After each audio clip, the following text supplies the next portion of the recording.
एक बड़ी जानकारी दे दें कि जब विक्रम लैंडर चांद की सतह के करीब होगा तो 15 मिनट बहुत चुनौतीपूर्ण होंगे। वो आखिरी के 15 मिनट। इसरो के वैज्ञानिकों ने उन 15 मिनट को 15 मिनट्स ऑफ टेरर, जी हां 15 मिनट्स ऑफ टेरर का नाम दिया है। आइए देखते हैं ये स्पेशल रिपोर्ट।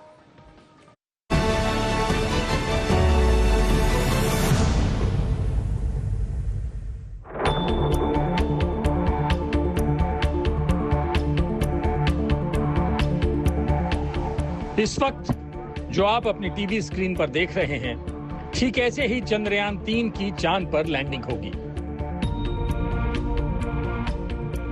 ठीक इसी तरह से लैंडर विक्रम चांद की सतह पर अपने कदम रखेगा। ठीक इसी तरह से लैंडर विक्रम चांद की सतह पर उतरने के बाद अपना काम शुरू करेगा और सफल लैंडिंग होने के साथ ही विक्रम लैंडर से रैंप के जरिए 6 पहियों वाला प्रज्ञान रोवर बाहर आएगा और इसरो की कमांड मिलते ही चांद की सतह पर चलेगा। ये तो रही लैंडिंग और लैंडिंग के बाद विक्रम से प्रज्ञान के बाहर आने की बात। लेकिन यह उतना आसान नहीं है जितना देखने में लग रहा है, क्योंकि जब लैंडिंग की प्रक्रिया आखिरी चरण में होगी तो आखिरी 15 मिनट सबसे मुश्किल और चुनौती से भरे होंगे। और इसीलिए चंद्रयान 3 की इस सॉफ्ट लैंडिंग के आखिरी क्षणों को 15 मिनट्स ऑफ टेरर यानी खौफ के 15 मिनट्स कहा जा रहा है, क्योंकि इन 15 मिनट्स में लैंडर खुद से ही काम करता है। इस दौरान इसरो से कोई भी कमांड नहीं दिया जा सकता है। ऐसे में ये समय काफी महत्वपूर्ण होने वाला है। इस दौरान लैंडर को सही समय, सही ऊंचाई और सही मात्रा में ईंधन का इस्तेमाल करते हुए लैंडिंग करनी होगी। अगर भारत का चंद्रयान 3 मिशन कामयाब होता है तो वो चंद्रमा के साउथ पोल पर उतरने वाला पहला देश बन जाएगा। हम आपको बताएंगे कि भारत ने चंद्रयान 3 को चांद के साउथ पोल पर उतारने का फैसला क्यों किया है और ये दुनिया के बाकी देशों के मिशन से अलग और ज्यादा चुनौती भरा क्यों है। पहले बात लैंडिंग की करते हैं। 23 अगस्त की तारीख तय है, वक्त 6:04 मुकर्रर है। इसरो ने जानकारी दे दी है कि सिस्टम को समय समय पर चेक किया जा रहा है और अभी तक सब कुछ सही दिशा में चल रहा है। हम सब यही आशा करते हैं और पूरे 140 करोड़ भारतवासी भी यही आशा करते हैं कि इस बार तो हम जरूर सफल होंगे। इसरो के वैज्ञानिकों ने काफी मेहनत की है, हर एक तबके के वैज्ञानिक ने।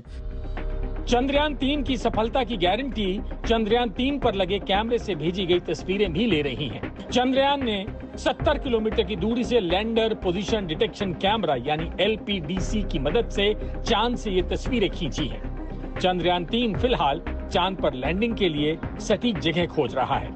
इसे 25 किलोमीटर की ऊंचाई से लैंड किया जाएगा। 4 फेज में लैंडिंग होगी। Number 1, rough breaking phase.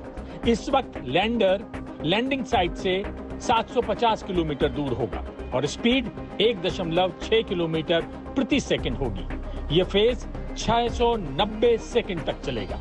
इस दौरान विक्रम के सभी सेंसर्स कैलिब्रेट होंगे। Number 2, altitude hold phase. Vikram चांद की सतह की फोटो खींचेगा और पहले से मौजूद फोटोज के साथ कंपेयर करेगा। यह फेज 10 सेकंड तक चलेगा। Number 3, fine braking phase. यह फेज 175 सेकंड तक चलेगा। इसमें स्पीड 0 पर आ जाएगी। लैंडर की पोजीशन पूरी तरह से वर्टिकल हो जाएगी। Number 4, terminal descent phase. अगले 131 सेकंड में लैंडर सतह से 150 मीटर ऊपर आ जाएगा। लैंडर पर लगा हैजार्ड डिटेक्शन कैमरा सतह की तस्वीर खींचेगा। विक्रम पर लगा hazard detection camera go no go test run करेगा। अगर सब सही है तो विक्रम 73 सेकंड में चांद पर उतर जाएगा। अब आपको बताते हैं कि लैंडिंग के बाद क्या होगा। तो सुनिए, 10 सेटल होने के बाद विक्रम चालू होगा और कम्युनिकेट करेगा। फिर रैंप खुलेगा और प्रज्ञान रोवर रैंप से चांद की सतह पर आएगा। विक्रम लैंडर प्रज्ञान की फोटो खींचेगा और प्रज्ञान विक्रम की। इन फोटोज को पृथ्वी पर सेंड किया जाएगा। अब सवाल यह है कि चंद्रयान 3 को चांद के साउथ पोल पर क्यों उतारा जा रहा है। तो इसका पूरा सच आप इसरो के वैज्ञानिक से ही सुनिए। अगर हमको रियल एक्सपेरिमेंट अगर करने हैं तो चंद विषुववृत्त पे तो कई लोग जा चुके हैं, कई मिशन जा चुके हैं।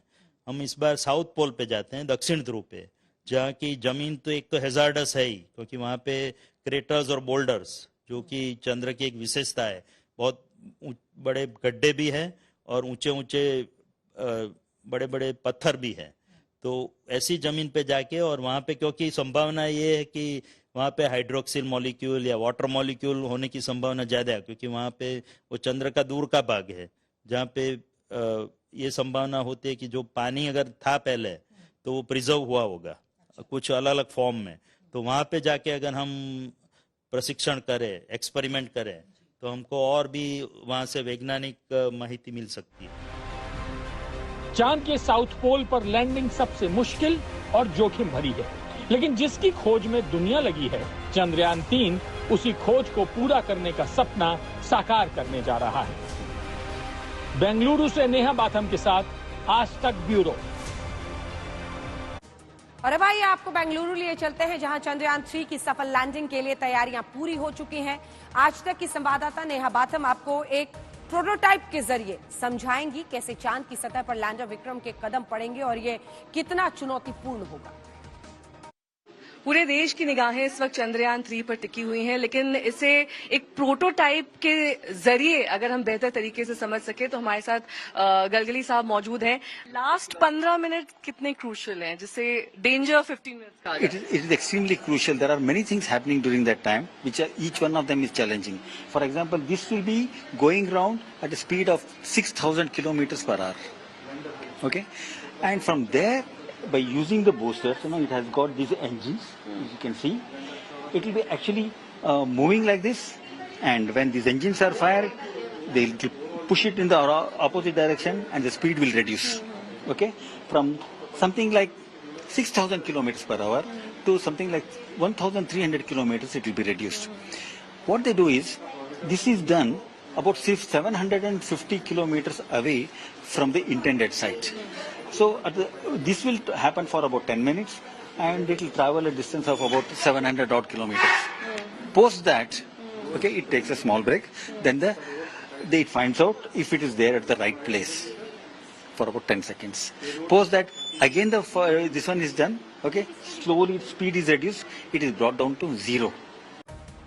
चंद्रयान की लैंडिंग को लेकर आखिरी के 15 मिनट और उन 15 मिनटों की चुनौती के बारे में आपने हमारी रिपोर्ट देखी। लैंडिंग को लेकर एक्सपर्ट्स की राय सुने, बहुत लोगों के मन में सवाल भी हैं।